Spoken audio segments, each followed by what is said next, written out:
noodilal.com haddii aad tahay qof leh meherad ama qof shakhsi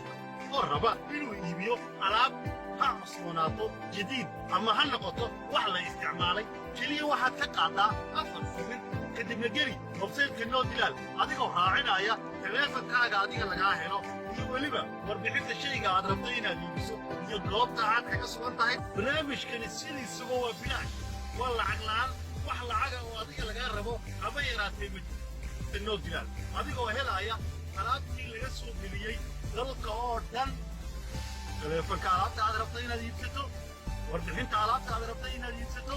sawirrada alaabta aad rabto inaad iibsato iyo goobta ay dalka kaga sugan tahay ayaad si yaroo kuugu heli kartaa